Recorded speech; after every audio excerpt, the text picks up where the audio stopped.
Bonjour Anna. Bonjour Hélène. Alors, je suis ravie de te recevoir à mon micro dans Où est le beau. Je suis une grande admiratrice de votre travail avec le collectif Encore que tu as créé avec ton mari, Julien Schaffper, David Pradel et Cyril Marlin, qui sont tes associés. Toi, tu t'es formé à Stockholm, tu es d'origine suédoise, puis à Bordeaux. Tu as travaillé avec de nombreux architectes connus et reconnus, Jacques Ondelat, Rem Koolhaas, Jean Nouvel. En 2018, tu as reçu le prix Casper Saline. Alors, je précise pour celles et ceux qui, comme moi, avant de préparer cet épisode, ont besoin d'une petite précision. C'est en fait la plus prestigieuse distinction décernée par l'Ordre des architectes suédois. Et en plus, je crois que tu as été la première femme à gagner ce prix, donc un immense bravo. Ah, je suis le deuxième. Ah, la Ouais, deuxième femme. ouais, depuis là, ça en est 50, donc ouais. Ah ouais, d'accord. Bon, Mm. c'est quand même à soulever Ouais, parce que ouais, c'est quand pas non même, ouais. plus. Ouais. C'est un prix qui est tous les ans. Oui, Donc bon, pas beaucoup quoi. Je mettrai des photos là de ta très belle maison sur Instagram. C'est un peu comme un caillou dans une nature incroyable. Enfin, vous verrez. Depuis, vous êtes installé avec votre agence dans le Béarn, à la frontière avec le Pays Basque. Tu restes une fervente défenseuse de la ruralité, mais d'une ruralité réinventée. Et avec Encore, vous êtes parmi les rares agences qui, depuis le début de votre création, proposaient vraiment une nouvelle lecture, enfin en tout cas une lecture un peu renouvelée, plus humaine et plus écologique de l'architecture. Vous œuvrez pour que l'architecture change de point de vue. Vos projets sont ruraux, mais vous avez des friches, des logements.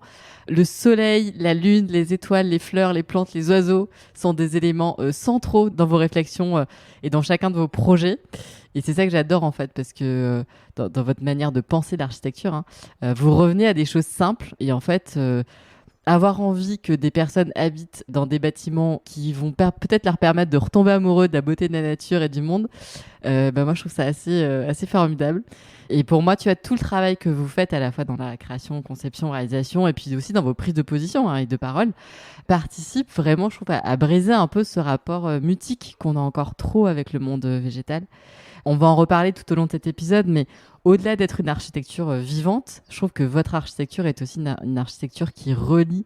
Et en fait, on manque de ça aujourd'hui, je crois. Hein. Tu vois, des liens, de ces opportunités, en fait, d'être guidé vers ces prises de contact avec le monde, avec le paysage aussi. Tu vois, c'est exactement ce que vous faites. Et j'adore parce qu'en plus, vos projets sont soit au bord d'une rivière, soit au bord d'un cours d'eau, soit avec des Pyrénées comme ça en panorama, soit les deux parfois d'ailleurs. Et en fait, tout le travail que vous faites, c'est de créer justement des logements où, je sais pas moi, presque des oiseaux vont venir aux fenêtres en fait. Et tu le disais très bien dans une interview que j'ai adorée et que je mettrai en lien dans cet épisode, mais c'est pas juste créer la plus belle fenêtre, mais c'est tout faire pour qu'en fait les oiseaux, tout ce qui nous entoure, les papillons, etc., aient envie de venir rendre visite aux habitants qui habitent dans les lieux que vous créez. Donc, je pense que ça va être passionnant. Vous l'aurez compris, chères auditrices et auditeurs, Anna, tu es vraiment très inspirante et très engagée aussi. Je suis d'ailleurs très contente qu'on puisse avoir cette discussion aujourd'hui. Un épisode presque va pas suffire tellement on aurait de choses à dire et de questions à poser, de choses à remettre peut-être en perspective dans le bon sens. Et pour commencer notre discussion, j'aimerais peut-être que tu nous parles, Anna, tu sais, de cette réalité qui est la nôtre. Et je t'entendais dans cette fameuse interview géniale dire qu'on crée notre réalité, en fait. Et quelle est pour toi, en tant qu'architecte, ta réalité, en fait? Qu'est-ce que tu peux nous dire là-dessus pour commencer? Mm. Comme je suis, c'est pour ça que j'ai un petit accent suédois. Comme je viens de Suède et ma langue c'est le suédois. Donc souvent je fais des comparaisons entre les mots français et les mots suédois. Et en Suède, la réalité, si je le traduis, c'est verklighet. Et verk, si le traduit en français, c'est œuvre. Donc, la réalité, je peux le traduire comme ça, on peut l'appeler œuvre réalité. Et donc, ça veut Ouais. dire, parfois, il y a des gens qui viennent nous voir, qui disent, mais vous êtes vraiment des utopistes qui pensent que vous pouvez changer le monde et il n'y a jamais rien qui change. Et en fait, moi, je dis non, c'est au contraire. Le monde ne cesse pas de changer. Et nous, avec. Et effectivement, notre emprise sur le monde, si on le veut ou pas, fait Mm. que le monde change. Et si on sait ça, si on a compris ça, on peut aussi se dire que je suis responsable de cette œuvre réalité. Parce que si on le voit comme une œuvre, c'est de se dire que c'est comme un travail. C'est un travail à Mm. accomplir dès le matin. Et encore mieux, on peut dire que si on pense que nous vivons, bon, les grands mots comme ça, mais l'anthropocène, Mm. ça veut Ouais. dire que nous, les êtres humains, nous sommes la plus grande force sur Terre. On n'est plus Ouais. grande que le soleil.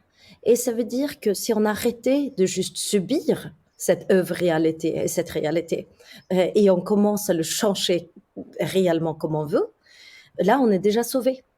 Ou en fait, on Mm. était déjà sauvé hier. C'est ça. Donc, Oui, c'est qu'en fait, c'est une fabuleuse opportunité qu'on vit peut-être aujourd'hui de pouvoir imaginer et réinventer autre chose. Mais en fait, il faut pas attendre que ça vienne de quelqu'un de providentiel ou machin. C'est à chaque instant, dans chaque micro-geste. Puis c'est valable en fait dans l'architecture, ce que tu dis, mais c'est valable aussi partout, tu vois, dans tout ce qu'on peut faire aujourd'hui, parce que dans tous les domaines où on exerce et on est à l'œuvre, comme tu dis, on est responsable à notre micro-niveau, mais chacun, quelque part, on peut être aussi engagé pour faire évoluer certaines idées qui sont devenues un peu des idées fossiles et faire apparaître autre chose, parce que peut-être que c'est ce dont on manque aujourd'hui beaucoup, de créativité, quoi, d'imagination. hmm. Oui, non, mais c'est effectivement, il y a beaucoup de gens aujourd'hui qui disent qu'il y a trop d'êtres humains sur Terre. Mais il faut pas le voir, l'être humain comme une maladie. On peut être aussi utile que des vers de terre, hein. Je suis certaine de ça. Il faut juste qu'on réfléchisse et qu'on travaille pour faire du bien au lieu de juste Mm. d'être victime de cette réalité créée par quelqu'un d'autre. Ouais, et puis c'est aussi du coup se jouer peut-être des normes, être malin, être un peu impertinent, bousculer un peu les... Enfin, ou contourner, quoi. Je sais pas comment on peut dire, mais j'imagine que vous, dans le monde de l'architecture, c'est un truc de dingue. C'est-à-dire le nombre de choses que vous devez respecter, c'est stratosphérique. Et pour autant, bah, vous le montrez très bien, quoi. Vous arrivez à faire autrement malgré toutes les contraintes qui existent aujourd'hui. Oui, et ça c'est aussi effectivement c'est un autre mot suédois qui on applique à la fois quand nous vivons, mais quand nous travaillons et quand nous créons, parce que c'est effectivement de se dire qu'effectivement c'est vivre, c'est de créer, c'est de œuvrer. Et en suédois, vivre, si on le traduire, ça veut dire finastil. Et finna en suédois, ça veut dire trouver. Et Hmm. effectivement, donc du coup, si tu cherches pas, tu peux évidemment rien trouver. Et ça veut dire qu'effectivement, si tu cherches pas et tu trouves pas, tu vis peut-être, mais tu t'es peut-être beaucoup, beaucoup moins vivant. Et ça, c'est quelque chose à appliquer sur notre travail. Il faut trouver une situation où il faut se permettre de chercher. Et chercher au quotidien, dès le matin, pour tout. Et c'est comme ça qu'on est réellement vivant. Et si on veut que nos bâtiments et nos villes soient vivants aussi, il faudra laisser nos bâtiments aussi se chercher et se trouver. Et donc, du coup, il faut pas Hmm. figer. Il faut pas figer le Ouais. monde. Il faut le laisser vivre. Voilà. Au Ouais. lieu de ce qu'on fait aujourd'hui avec toutes ces normes, toutes ces règles. Mais tu vois, ce que tu dis, ça veut dire aussi apprendre avec sérénité à naviguer dans l'incertitude, dans le risque constant. Parce que quand, du coup, on sort de cette autoroute, qu'on prend les chemins de traverse et qu'on limite, qu'on est obligé de sortir un sécateur pour commencer à tracer un sentier, tu vois, c'est quand même le moment où on va se confronter peut-être à toutes nos peurs. On n'a pas trop non plus parfois été élevé comme ça, et ni formé d'ailleurs, vraisemblablement. Donc ça demande, comme tu le dis, du travail, mais aussi de se libérer peut-être de quelque chose d'automatique où tu vas prendre, enfin accepter de se tromper aussi. Hmm. Absolument. C'est vrai que nous vivons dans une société donc on essaie de tout contrôler et enlever toutes les parties de l'inconnu. Or, effectivement, comme on en a parlé, nous ne pouvons rien créer s'il n'y a pas de Mm. l'inconnu. Parce que si on sait ce qu'on cherche, on n'invente rien. Et c'est vrai que j'ai même entendu que même des chercheurs sont obligés, avant d'avoir de l'argent, de dire de quoi est-ce qu'ils vont trouver. C'est quoi leur Ouais, but de leur recherche. Mais effectivement, c'est vraiment ça. Mais comment est-ce qu'on peut trouver quelque chose de nouveau si on sait déjà ce qu'on cherche? Et Et effectivement, C'est ça ça, c'est c'est qu'en ouais. fait, ça me fait rire parce que je me dis que on vit des trucs tellement absurdes, tu vois, tellement, on a vraiment l'impression qu'on a pris les choses à l'envers, tu vois, et on se dit mais comment est-ce que aussi on n'arrive pas à se réveiller de ça, tu vois, et qu'on remet pas un peu de bon sens. Enfin, je sais pas, mais c'est. Mmh. Non, non, mais c'est ça qui effectivement aujourd'hui, beaucoup, par exemple, quand on travaille dans l'architecture pour, ce que tout le monde sont concernés, par ça aujourd'hui, c'est que, Mm, on essaye d'isoler nos bâtiments mm, et avant d'isoler, on est obligé de passer, ta maison dans un programme, de calcul pour voir ouais, exactement comment tu vas isoler.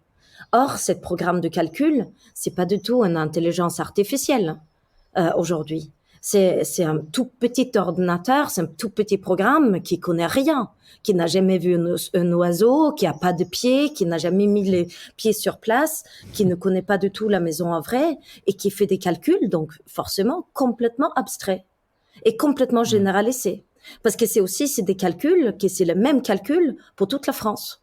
Même. Je veux dire, c'est même pas qu'il prend en compte exactement, spécifiquement ta maison quand tu fais une rénovation. Mais ouais. il applique le même partout. Et en fait, forcément, lui, il sait absolument pas calculer. Et donc, c'est drôle parce qu'on a inventé tout ça pour être plus proche de la nature, de faire mieux. Et en fait, ces programmes et ces ordinateurs nous détachent Mm, de la vraie vie et nous mm. détache de la vie. Effet qui crée des bâtiments donc complètement sans vie, qui sont pas de tout connectés avec son environnement. Parce que c'est ça aussi que être plus vivant pour un bâtiment. Donc du coup, il faut qu'il Mm. se trouve, mais pour se trouver, il faut qu'il y ait une richesse. Et cette richesse, c'est vraiment de voir le bâtiment comme une toute petite partie d'un très grand univers. Et en l'occurrence, l'univers tout, autant les étoiles, comme le ver de terre, comme l'eau, comme la mer, et aussi le temps, de prendre en compte de qu'est-ce qui se passera dans le futur pour que cet endroit peut continuer à évoluer. Ouais. Et alors, du coup, quand tu parles justement du fait que les bâtiments qu'on crée aujourd'hui ne sont pas forcément intelligents, est-ce que cette intelligence, un peu ce bon sens, les bâtiments anciens, en tout cas vous, aujourd'hui, vous vous dites, alors que tout le monde a un peu le réflexe de faire du neuf, vous vous dites, bah, arrêtons d'ignorer tous les avantages de l'ancien. Est-ce que quand vous arrivez sur un bâtiment ancien et là dans les projets dans lesquels vous avez travaillé, peut-être que du coup on peut prendre, tu vois, on peut aborder peut-être ensemble à la fois vos bureaux et puis votre maison avec ton mari et vos enfants, mais qu'est-ce que vous trouvez, qu'est-ce que vous ressentez quand vous arrivez comme ça dans un bâtiment à l'abandon ou tu vois quelque chose qui a été fait il y a très longtemps en fait. Mm. Il faut déjà commencer par le commencement. Disons, pourquoi rénover quand on peut construire neuf? Ça, Mm. on peut commencer avec Oui, cette oui, c'est question-là. une très bonne question. Oui, et effectivement, forcément, si nous rénovons ce qu'on a déjà, on n'occupe pas plus de terre et nous occupons Mm, déjà trop. Et effectivement, nous mm, savons tous qu'il faut laisser la place à la nature. Pas seulement pour manger, parce qu'évidemment, c'est une question, mais pour respirer. Parce que nous ne pouvons pas respirer s'il n'y a pas d'arbres. Et il n'y a pas d'arbres s'il n'y a pas beaucoup, beaucoup, beaucoup de nature partout. Et effectivement, donc du coup, je dis pas qu'il faut arrêter de construire neuf complètement, mais nous allons tous commencer par rénover les anciens bâtiments d'abord. Et ils sont pas tous bien, hein, ils sont pas tous au bon endroit et tout ça, mais ils sont toujours cette qualité qu'il n'occupe pas encore la terre. Donc c'est de une bonne, l'espace, ouais. c'est déjà une Un bonne, bon point. un bon point. Et donc plutôt de parler de réemploi, parler de la rénovation. Voilà. Mm. Et après, donc du coup, ce qu'on fait, c'est ça aussi. Là, tu auras pu me dire, oui, mais ça coûte peut-être plus cher de rénover que construire neuf, parce que beaucoup de. Oui, c'est l'argument qui est souvent avancé, quoi. Oui, Mm. Tout le monde dit ça coûte plus cher, etc. et ça coûte plus cher parce que on ne laisse pas l'ancien bâtiment vivre sa vie.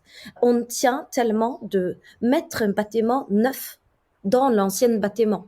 Donc, dans cette certaine manière de rénover, les gens, ils construisent deux maisons. Ils ont une vieille maison et après, ils foncent un bâtiment neuf à l'intérieur. Et après, c'est cette idée que quelqu'un aussi, malheureusement, c'est pas parfois les idées, qu'est-ce qui est beau, qu'est-ce que j'ai envie, c'est peut-être ça vient pas de vous, de toi, de ton intérieur, c'est quelqu'un qui a vendu l'idée de lotissement, par exemple, l'idée d'une maison neuve. Et effectivement, ce que se passe aujourd'hui, c'est qu'on voit souvent des vieilles bâtiments qui ont des qualités complètement incroyables, mais on est tellement figé dans notre désir qu'on rentre un bâtiment complètement neuf. Et quand on fait ça, ces bâtiments, ils perdent toutes ces qualités, forcément. Et l'autre raison qu'on le fait aussi, c'est qu'on essaye à tout prix de pas passer de temps sur place, prendre ce temps de travailler et faire une analyse spécifique pour chaque maison. Et c'est comme ça qu'on peut faire de l'économie. Parce que le moment quand on fait ça, mais on peut pas faire de l'économie de temps. Par contre, il faut passer beaucoup de temps, à la fois pour le paysage autour et dans le bâtiment. Mais quand on fait ça, on peut profiter de ce qui est là. Et c'est là qu'on peut trouver effectivement un bâtiment qui est frais l'été, qui rend chaud l'hiver, qui te protège de la pluie et qui fait venir les oiseaux et qui t'a vu sur la nature et où tu as les arbres pratiquement dans la maison. Mais comment tu fais en fait, vous écoutez presque la maison, le bâtiment Oui, qui vous dit des choses? oui, c'est ça, effectivement, parce que on ne peut pas regarder que avec les yeux. Il faut regarder avec tout ton corps. Il faut marcher avec les pieds, il faut toucher avec les mains.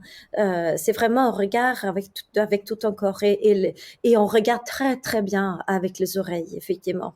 Et aussi de comprendre quand même que ce que les architectes parfois ont une tendance d'oublier et on l'oublie aussi parce que c'est invisible. C'est cette matière première, c'est l'air.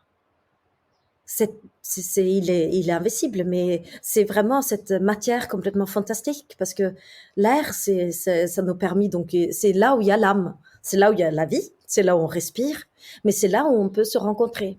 C'est l'air qui fait le lien avec tout, qui permet le soleil passer, la chaleur, la fraîcheur, etc. Et effectivement, c'est les architectes normalement, c'est ça que nous avons appris à travailler.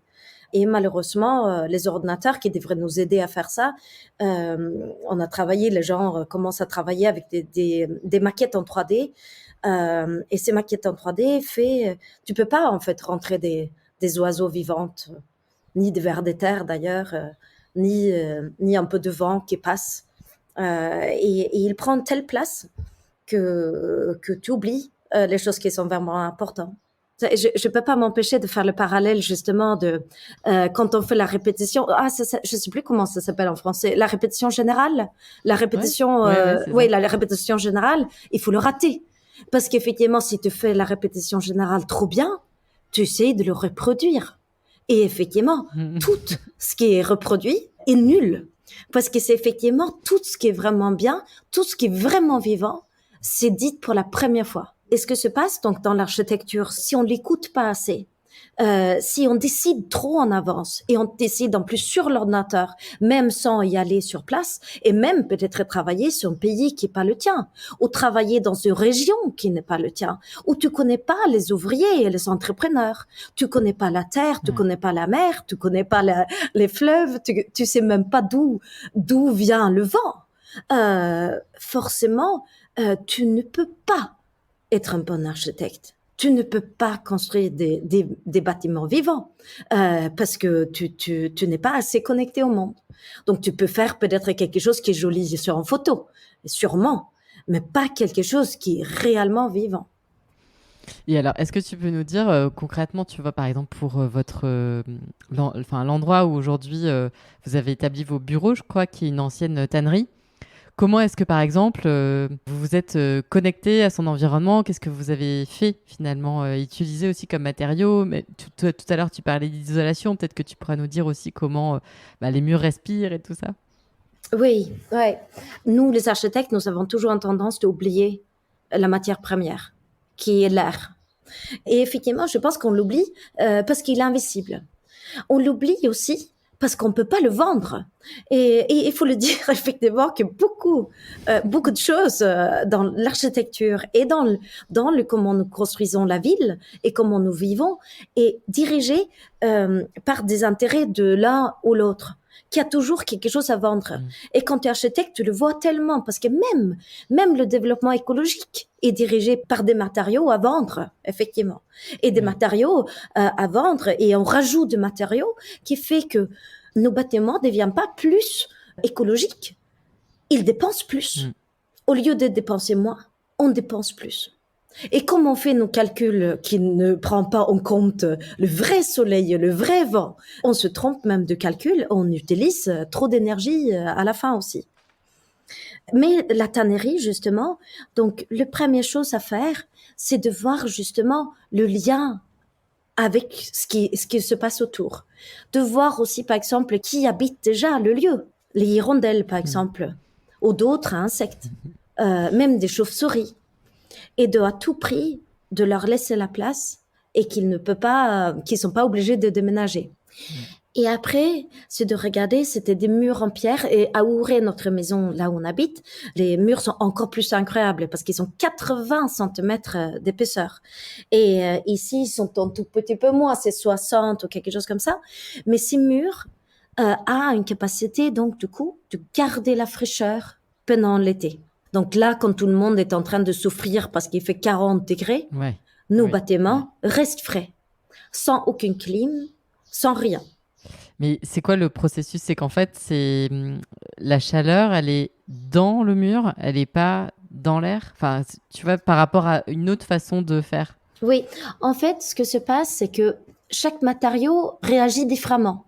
Donc l'air, par exemple, va très vite. Entre nous, ça fait passer les mots. Mais si, par exemple, si j'essaie de te parler via une pierre, les mots arriveront pas. Donc, c'est les murs en pierre, ça bouge pas. Ça fait pas bouger l'air. Et donc, du coup, un mur en pierre qui est froid, il reste froid longtemps. Très longtemps. Donc cette inertie, comme ça s'appelle, on peut l'utiliser. Et ça suffit, en fait, justement, au printemps et à l'automne, qu'on met un pull pendant un moment pour que la maison a le temps de vraiment devenir froid. On peut avoir un petit poêle à bois, comme ça, quand on a vraiment froid, juste pour se chauffer un tout petit peu. Et quand la maison est vraiment frais, il reste frais toute l'été. C'est la fraîcheur, c'est comme d'être dans un congélateur sans électricité, voilà. Et l'hiver, ce que nous avons fait à Ouré, par exemple, notre maison, nous avons mis une pompe à chaleur, RO, et on a un chauffage au sol. Et cette sol, donc du coup, ça prend un peu de temps. Petit à petit, il chauffe. Et après, cette sol, il chauffe après les murs. Et après, les murs sont chauds. Et donc, ça veut dire aussi que, par exemple, si j'ai une pompe air, par exemple, donc une pompe à chaleur, qui fait que la chaleur reste dans l'air. Je ouvre la porte, je vais juste aller à l'école, au travail. Là, toute la chaleur part. Mais s'il reste fermé dans la pierre, il reste en place. Et je peux même ouvrir la porte un tout petit peu plus. Je peux oublier les clés, par exemple, et retourner. Sans que ça nuit à cette calcul thermique. Et effectivement, par exemple, les maisons passives, que j'aime tellement pas, parce que qui veut habiter dans une maison passive? On veut habiter dans une maison active, une maison vivante. Mais effectivement, souvent, ils sont donc calculés pour avoir très peu d'inertie. Non, plus maintenant, parce qu'on a changé, mais les premières maisons passives, ils sont très peu d'inertie. Donc, ils chauffent très, très vite. Mais effectivement, ils sont calculés pour que tu n'oublies pas tes clés. Donc, tu as que le droit de sortir 2 fois. Sinon, le calcul ne fonctionne pas, effectivement. Attends, mais quand tu dis que le calcul ne fonctionne pas, c'est qu'il y a des critères qui sont établis en fonction de, je sais pas moi, par exemple, une journée, les gens vont sortir 3 fois dans la journée. Ouais. Et là, dans la vraie vie, en fait, on va sortir 10. Ouais. Et donc, du coup, ça fout tout en l'air. Ouais. Ok. Complètement. Ça fout tout en l'air. Et effectivement, toute cette partie de l'inconnu et le hasard et la vie, en fait, n'est évidemment pas présent dans nos calculs parce que nos petits ordinateurs là, qui n'ont ni de pieds, ni d'oreilles, ni de nez même. Donc, ils peuvent même pas renifler l'air. Et donc, forcément, ils ne peuvent pas connaître la situation. Et toutes les choses qui sont importantes, ils ne le connaissent pas. Et là, en plus, j'imagine que les murs dont tu parles, ils respirent. Enfin, en fait, ils font circuler l'air peut-être aussi d'une certaine façon, etc. Oui, non, mais après, effectivement, ce que nous travaillons, donc, dès qu'on peut, avec la ventilation naturelle, ce que nous avons fait pour notre maison privée et pour la tannerie. Et c'est tout simple, c'est nous mettons des petits grilles, et c'est des petits grilles que nous pouvons régler nous-mêmes, ouvrir un peu plus pendant l'été et fermer un peu plus l'hiver. Et ce que se passe, en fait, c'est que l'hiver, il fait beaucoup plus froid à l'extérieur et plus chaud à l'intérieur. Donc, l'air bouge plus vite et ton ouverture peut être plus petite. Donc, il faut juste que tu le règles toi-même pour que tu aies une toute petite entrée d'air l'hiver et une très grande ouverture l'été. Et après, tu as un autre endroit où il sort. Donc, tu as ta maison exactement comme n'importe quel autre être vivant. Il y a l'air qui rentre et qui sort. Et donc, du coup, ça veut dire que tout ce qui est vivant, et tout est vivant, a besoin de respirer. Et après, les murs, ça, c'est aussi assez intéressant parce que c'est les murs, les années 50, tout d'un coup, il y a quelqu'un qui a vendu un produit. Justement, si on pose la question, où est le beau? Donc, les années 50, ils ont dit, où est le beau? Moi, j'aimerais bien avoir un mur où on voit pas les taches d'humidité. Parce que ce qu'on voit quand on met de la chaux, par exemple, sur le mur, ça devient très vite, on peut voir l'humidité. Donc, il y a quelqu'un super malin qui a vendu une enduit en ciment où on voit pas l'humidité. Donc, ça reste beau et propre tout le temps. Or, à l'intérieur, le mur s'écroule parce qu'il ne peut pas respirer. Et effectivement, où se trouve le beau? Le beau, il faut avoir des taches et avoir un mur qui respire plus que quelque chose, une surface où ça se voit rien. Le beau, il est vivant.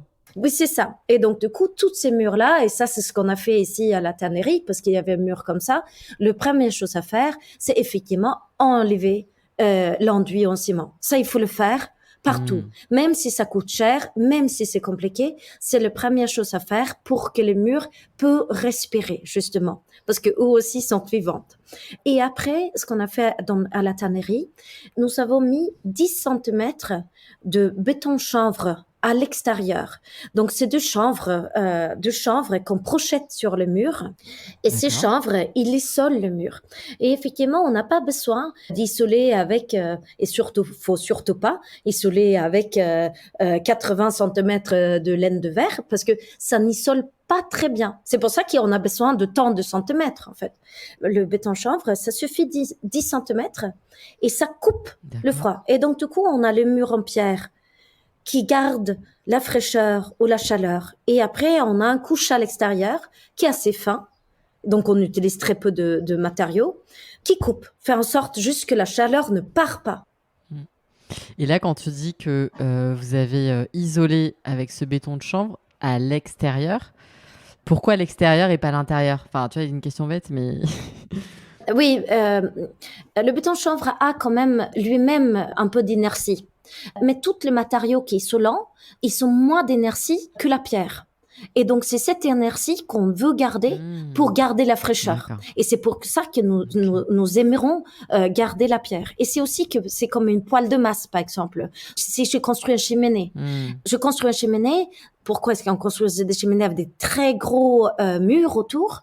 C'était justement pour que quand j'utilisais cette cheminée, la chaleur ne sortait pas dans l'air, mais que la chaleur restait dans les murs. Donc, il faut le voir, en fait, que nos bâtiments, c'est comme une cheminée. Voilà.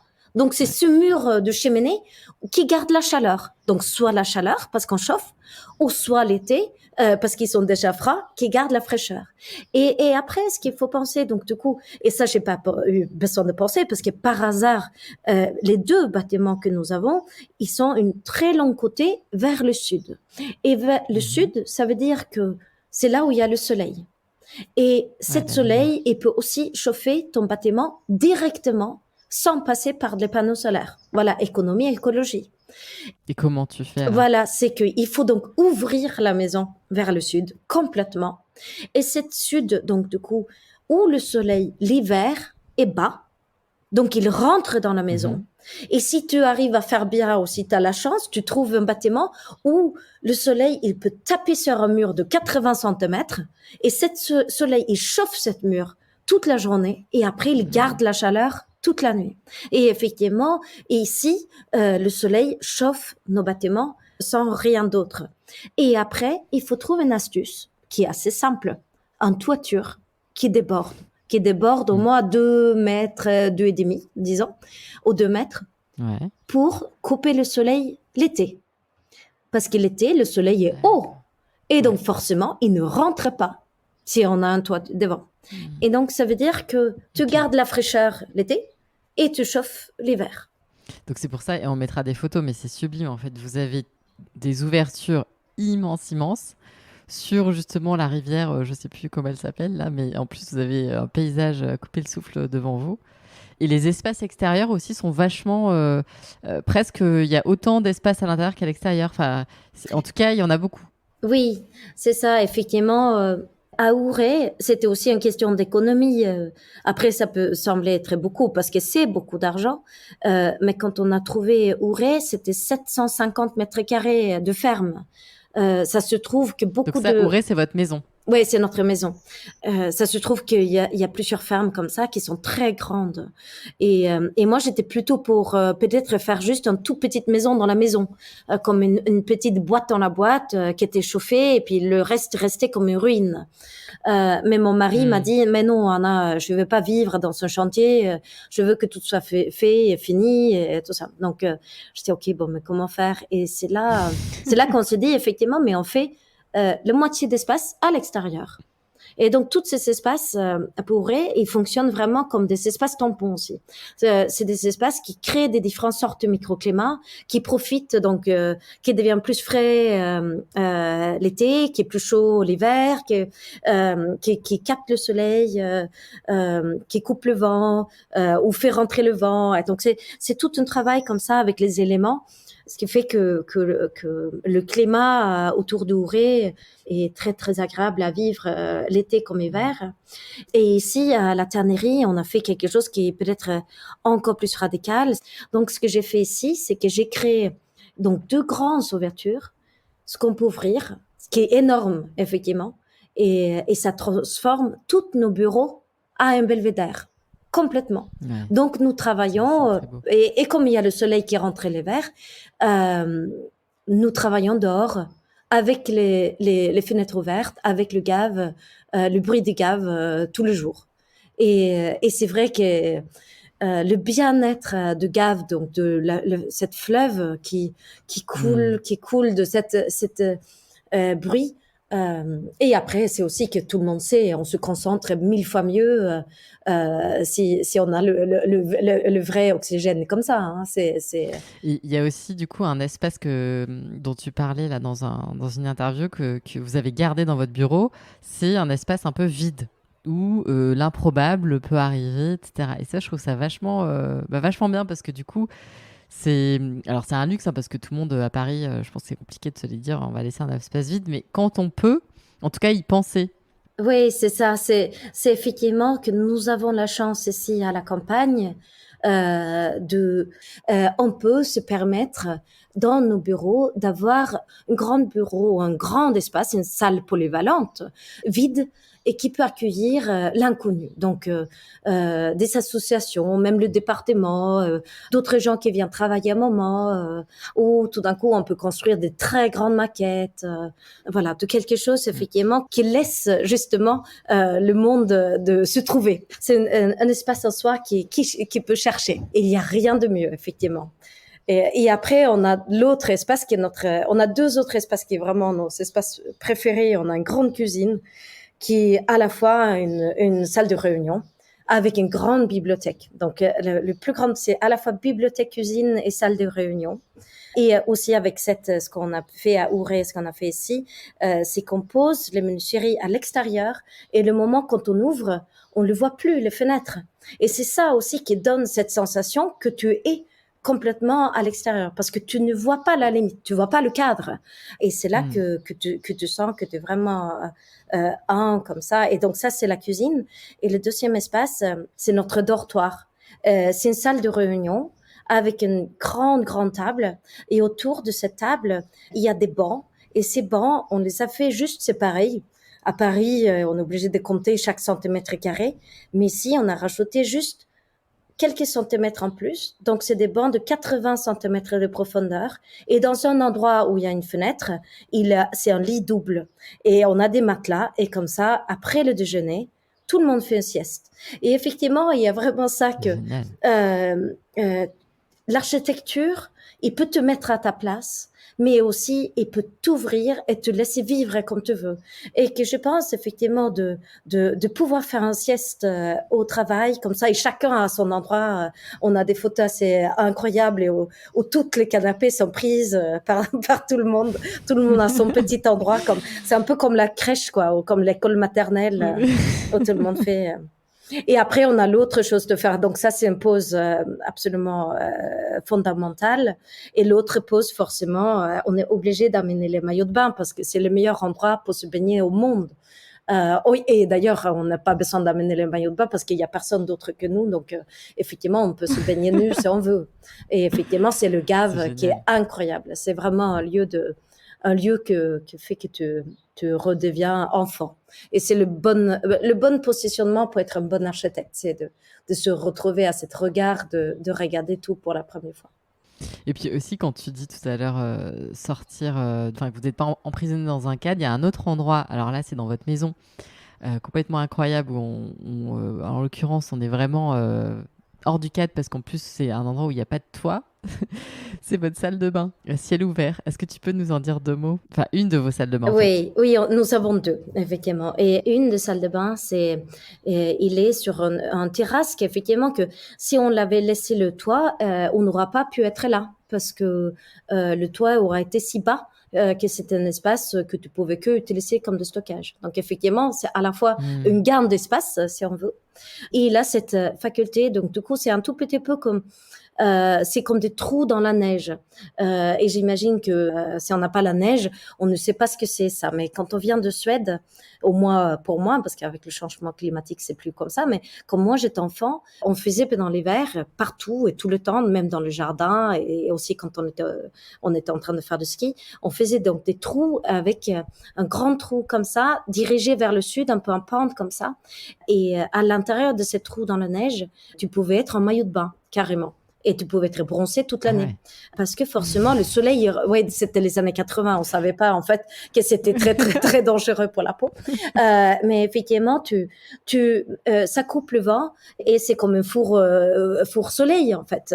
Et c'est la même, nous avons créé donc cette trou de neige chez nous où c'est complètement au sud, coupé de vent complètement et c'est un endroit qui est chaud toute l'année et qui a aussi Hmm. cette enduit à la chaux blanc autour du mur. Donc, effectivement, ça envoie le soleil C'est hyper partout beau. et c'est un endroit vraiment, même le 1er janvier, toutes les invités prennent toujours une douche. Et puis, un bain où tu peux prendre un bain quand il pleut, c'est très, très agréable. Et le plus important, je le raconte toujours, c'est très intime forcément, mais la nuit, si je me lève la nuit pour faire pipi la nuit, je vais et je suis sous les étoiles. Et donc, chaque nuit, comme ça, je vois les étoiles. Et ça, c'est aussi une capacité que l'architecture a, donc à la fois de nous libérer, de ne pas nous mettre à nos places, mais de nous libérer et de trouver d'autres choses, mais c'est aussi d'ouvrir des portes. Et cette porte-là, de cet univers, pour moi, c'est je me retrouve en Suède, parce que c'est le même ciel. Hmm. Et effectivement, donc du coup, j'ai ce lien avec la Suède et je dis quand même sans, je dis toujours, il faut être très très humble comme architecte et ça c'est pas très humble de dire, mais c'est pas moi qui l'a créé donc j'ai le droit, mais je pense que c'est quand même la salle de bain avec la plus belle plafond du monde. Bah oui, non mais c'est... Enfin, franchement, moi, quand j'ai vu pour la première fois là, les photos de cette salle de bain, je me suis dit, mais c'est pas possible. Enfin, en fait, on est encore, et moi, tu vois, qui travaille quand même à libérer pas mal de choses, à ouvrir pas mal de portes dans mon cerveau, je me suis dit, mais c'est quand même fou. Enfin, faut oser se dire vraiment, qu'à cela ne tienne, je fais une salle de bain sans toi, et puis, bah, après, vous êtes dans les Pyrénées, enfin, voilà, c'est peut-être aussi dans une région où vous n'êtes pas en Bretagne, mais j'adore parce que vraiment vous venez bousculer. Enfin, quand on voit ça, en fait, on se dit bah oui. Enfin, on a envie aussi. Je trouve que la façon dont vous le partagez, c'est beau. Et donc, quand on reçoit ça, on a nous aussi envie d'en faire quelque chose. Je sais pas comment te dire. Donc ça, c'est un cadeau, quoi. Donc merci pour ça, en tout cas. Et alors, du coup, est-ce que tu dirais que une maison vivante, elle est aussi capable de ressentir des choses, de ressentir le bonheur des gens qui y habitent, etc. Ouais, je pense qu'une maison, c'est comme la nature, il est vivante, parce que je pense qu'en fait, les sentiments, et c'est ça qui est peut-être très important de penser, je pense pas que nos sentiments sont à l'intérieur de nous. Ça, on le sent. Je sais pas si tu as pris l'avion avec quelqu'un qui a peur dans l'avion. La peur, par exemple, est très palpable. Il sort de ton corps. Et c'est pareil pour tous les sentiments. Donc, les sentiments, c'est pas quelque chose qui vient de moi. C'est entre les choses. Et effectivement, ces sentiments, c'est comme des mots sans mots. Et effectivement, donc du coup, forcément, entre maison et toi, il y a des sentiments. Et donc du coup, forcément, c'est des ressentis de deux côtés. Et c'est quelque chose aussi, on parle souvent, c'est qu'on regarde la nature. Et si on le regarde vraiment, si on l'écoute vraiment, il nous rend le regard. Pas tout le monde n'a pas eu la chance de vivre ça, mais tout le monde qui a vu euh, le monde te rendre le regard, le cherche à nouveau. Et c'est effectivement d'établir le contact avec le monde. Et c'est ça, en fait, qui fait que c'est là qu'on comprend que oui, mes sentiments et le sentiment de la colline en face, par exemple, ou le sentiment entre le gars et moi, c'est pas quelque chose, ce n'est pas quelque chose qui vient de l'intérieur. Ouais. Mais c'est drôle parce que, tu vois, je fais une petite parenthèse, 2 secondes pour parler de moi, mais ce que tu décris là, justement, ce sentiment de sentir qu'en fait, on est regardé par la nature, c'est très particulier. Et moi, je crois que je l'ai expérimenté là récemment, enfin, de prendre conscience de ça, tu vois, parce que je pense qu'il faut aussi être dans un état d'esprit un peu différent que ce que, en tout cas, moi, je pouvais être jusqu'à présent, il y a quelques temps encore, quand je regardais la nature ou que je me baladais dans la nature. Mais tu vois, j'étais en Espagne là, pendant quelques temps et je faisais beaucoup, beaucoup de balades. Et ce truc-là, en fait, de t'asseoir et d'être juste là et de regarder et en fait de percevoir vraiment que il y a quelque chose d'autre qui est en face et qui te renvoie ce que tu dis, hein, ce regard-là. C'est fulgurant, enfin je sais pas comment te dire, c'est vraiment un truc dont on parle pas beaucoup, hein, et puis surtout qui s'explique pas beaucoup, enfin peu avec des mots en fait. Ouais. Mais c'est ça qui effectivement aussi, et c'est plus facile de le voir si on arrête de regarder la nature comme un objet, et même les maisons comme un objet. C'est vrai que je comprends les gens qui regardent beaucoup dans les magazines et des choses comme ça et on voit les bâtiments comme une toute petite image. On peut évidemment penser que c'est un petit objet, que c'est comme ça qu'on le juge, mais quand même, c'est nous les tout petits qui vivent à l'intérieur. Donc, je sais pas, c'est comme eux qui devraient nous regarder comme des tout petits objets en fait. Et c'est pareil effectivement pour le paysage tout autour. C'est hyper beau. Bah justement, du coup, tu sais que donc, ce podcast s'appelle Où est le beau et j'ai une petite tradition, c'est que je demande à tous mes invités de nous partager leur définition du beau. Alors Anna, est-ce que tu pourrais nous dire ce que pour toi ça évoque en fait et est-ce que c'est puissant pour toi le beau?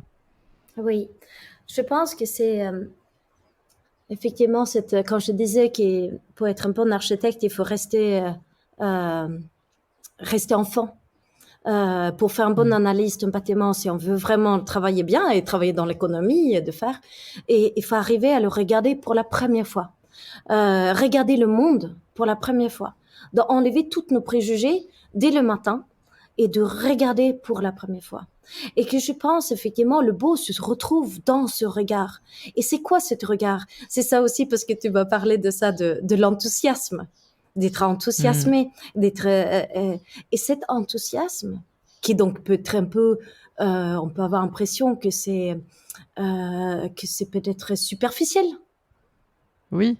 Voilà, on peut dire, voilà, mais oh là là, mais c'est sympa, tu es bien enthousiaste. Mais en fait, l'enthousiasme, c'est la grâce. Et effectivement, si toi, tu sens cet enthousiasme pour ces vieilles bâtiments, pour le Gave, pour les Pyrénées, et effectivement, comme je dis, les sentiments ne restent pas en place. Donc, ces sentiments, mon enthousiasme ne reste pas à l'intérieur de moi. Donc, je le partage. Et c'est ça la grâce. Donc, je partage la grâce. Et c'est effectivement, c'est ça, la beauté.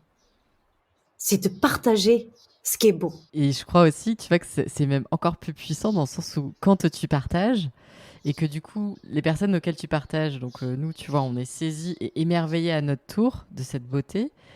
Je crois qu'après, on a envie aussi d'en prendre soin. C'est-à-dire que ce qu'on aime, on a envie de le protéger. On n'a pas envie que ça s'abîme, tu vois.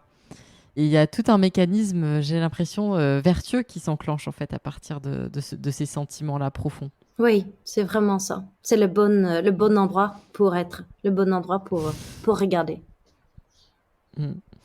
Alors, tu sais, à l'heure là où on questionne évidemment donc cette croissance au sens de PIB, hein, vous, du coup, on voit toutes ces voix qui s'élèvent en disant qu'on aimerait qu'il y ait d'autres sortes de croissance et qu'il y ait d'autres choses en fait qui commencent à croître vraiment. Je crois que toi, tu avais une proposition de trois choses qui pourraient nous aider aussi à faire autrement. Est-ce que tu as envie de les partager avec nous? Et ce serait, je crois, une bonne conclusion pour ce podcast. Oui, oui, effectivement, c'est de changer la croissance entre trois. Donc, c'est pas du tout moi qui l'ai inventé. Hein. La première chose, c'est la foi. C'est du croire et s'engager. Parce que la foi, c'est pas seulement du croire. C'est aussi de s'engager. Et donc, reprendre la foi en nous, de penser justement que nous pouvons changer le monde parce qu'on le fait si on le veut ou pas. Donc effectivement, c'est juste de reprendre cette pouvoir pour changer le monde comme on veut et pas juste se laisser aller par les intérêts de l'un et l'autre qui veut que tu achètes un sac à main. Donc ça, c'est la première fois. Et après, effectivement, de comment faire pour retrouver cette foi de croire et engagement, c'est l'espoir. Et cet espoir, comment on le trouve je dis souvent que j'adore au Japon l'architecture au Japon et la façon qu'on regarde les êtres humains au Japon, c'est que on ne voit pas l'âme mais le corps comme détaché. Ils font vraiment un. Donc ça suffit que je baisse ma tête et je deviens humble. Et effectivement, l'espoir, c'est aussi un mot suédois et en anglais aussi, effectivement. L'espoir en anglais, c'est hope. Et effectivement, donc en suédois, hop, ça veut dire sauter. Et donc, pour retrouver l'espoir, si vous l'avez perdu, il faut sauter. Et où est-ce que tu sautes? Tu sautes forcément dans le vide. Et c'est dans cette vide-là où tu retrouves l'inconnu. Et c'est cet inconnu qui peut faire que tu peux recommencer à chercher et que tu peux commencer à devenir plus vivant. Et après, le troisième, ce qui est le plus important de tout, c'est d'aimer cette recherche, d'aimer le monde. Et ça, c'est aussi quelque chose qui est très important et que je pense effectivement qui manque, par exemple, quand on parle de tous ces programmes thermiques ou de programmes structure et tout ça, que l'ordinateur n'a pas ça non plus. Et il sait pas aimer. Et effectivement, pour comprendre le monde, ce que nous avons besoin de faire et comprendre nous-mêmes et comprendre ce qu'il a, c'est pas en fait du tout ce que les gens te disent. C'est en fait, tu aimes les choses que tu comprends. Non, c'est au contraire. Et ça, c'est pas moi qui l'a dit non plus, c'est Saint-Augustin. Mais j'aime beaucoup ça. C'est, il dit, tu peux seulement comprendre ou connaître par l'amour. Parce qu'effectivement, tu as à la fois ton engagement par le corps et par aussi cette incompréhension du monde qui est si grande. Et c'est que par l'amour que tu peux vraiment comprendre. Et donc, c'est trois outils et on combine ça avec un peu de courage parce qu'il faut évidemment du courage pour être dans l'inconnu. Parce que c'est ça aussi. Fais confiance à ton voisin, fais confiance à l'un et l'autre, fais confiance à la nature. Il va pas t'envahir. Ouais. Oui, et puis quand tu dis aussi que cet inconnu qui nous fait peur, alors déjà, c'est très beau ce que tu viens de dire. Et je pense que on a besoin aujourd'hui que des personnes comme vous, des architectes, etc., posent ces mots et parlent de foi, d'espoir, d'amour, comme ça, dans des métiers qui sont, tu vois, en tout cas aujourd'hui, de la manière dont on les aborde dans beaucoup de médias, magazines, etc., loin de tout ça. Et en fait, c'est central. Et se remettre à naviguer dans un inconnu va peut-être aussi nous permettre de révéler, tu vois, en nous ce qu'on ignorait. Et parfois aussi se dire que, tu vois, souvent, c'est nos pires côtés qui sont aussi les côtés qui nous permettent d'avoir le plus de force et de devenir un peu le meilleur côté, quoi. Je sais pas si tu vois un peu ce que je veux dire, mais Oui. c'est dans cette zone-là qu'on arrive à le déclencher, ça. Sinon, ça n'arrive jamais, en fait. Non, non, mais c'est quelque chose que je dis souvent. Effectivement, on essaye, surtout quand on construit de ville, la ville, mais même les bâtiments, on essaye tellement d'enlever toutes les choses qui peuvent avoir nuisance toutes les choses qu'on ne peut pas contrôler, toutes les choses qui peuvent être mal, que finalement, on a enlevé toutes les choses qui sont bien aussi. Parce qu'effectivement, souvent, le pire et le bien sont ensemble. Par exemple, on se rencontre et c'est sympa, mais quand on se rencontre, on peut aussi commencer à discuter et ça peut aussi faire des bruits. Donc, mais si on veut avoir une ville qui fait pas de bruit de tout, on se rencontre plus. Et donc, si on ne rencontre plus, comment créer la culture? Et nous nous retrouvons tout seuls. Et effectivement, donc du coup, il faut tout le temps réfléchir quand on enlève une chose, de qu'est-ce qu'on enlève qui est bien aussi. Et il y a ça aussi, effectivement. Est-ce que tu aurais la dernière question là que j'ai envie de te poser, c'est un message peut-être, tu vois, pour les jeunes architectes qui sortent de l'école ou enfin les jeunes ou moins jeunes, hein, mais voilà, tous ces gens qui vont devoir aussi peut-être être les architectes de notre avenir commun. Est-ce que tu as un message à leur faire passer? Oui, je pense que il y a vraiment ce chose-là. Il y a beaucoup de gens qui nous disent, en tant qu'architecte, justement, quand on dit pour construire peu cher, pour rénover, par exemple, on est obligé de passer beaucoup de temps. Et on voit tout le temps, chaque fois qu'on fait un projet, il dit ah c'est super parce que ça va, on va pouvoir l'utiliser comme un modèle qu'on peut appliquer partout dans le monde. Et comme ça, on vit dans ce monde où tout le monde a envie de penser qu'une fois et après on le reproduit. Or, on ne peut pas.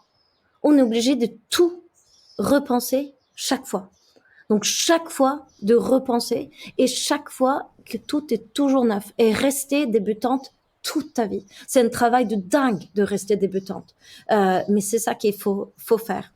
Et effectivement, quand les gens disent, oui, mais donc du coup, les architectes, ça doit quand même coûter cher. Et c'était drôle, il y avait plusieurs personnes qui m'avaient dit, oui, mais qui veut payer pour que tu passes autant de temps pour regarder tout ce qui pousse déjà dans le jardin, pour passer autant de temps, de regarder le bâtiment, etc. Tout ça.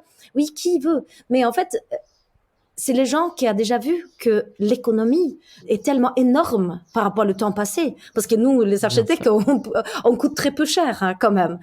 Donc effectivement, l'économie, ce qu'on peut gagner est considérable. Et après, c'est ça aussi que, au lieu de, les gens sont toujours prêts à payer pour que les gens fassent des maquettes en 3D, des images de fou et tout ça. Ça, les gens sont prêts à payer et payer des sommes hallucinantes. Et toutes ces choses qui a l'air très réelles est complètement hors sol, complètement hors sol et complètement détaché de réel et qui sert absolument à rien. Donc effectivement, il faut refuser il faut mettre l'argent au bon endroit. C'est pareil pour l'architecture et c'est pareil pour ton temps de travail. Parce que forcément, si je dis, allez, ici, on fait une fenêtre, je dis une fenêtre ronde, une fenêtre qui est ronde. Et le client dit, ouais, non, mais je préfère pas. Je dis, ok, on le fait carré. Donc, tu as vu le temps que ça a pris? Si tu fais tout ça en maquette 3D, que tu veux la changer, je peux te dire que ça prend d'autres temps, quoi. Donc, effectivement, de faire confiance, c'est ça aussi.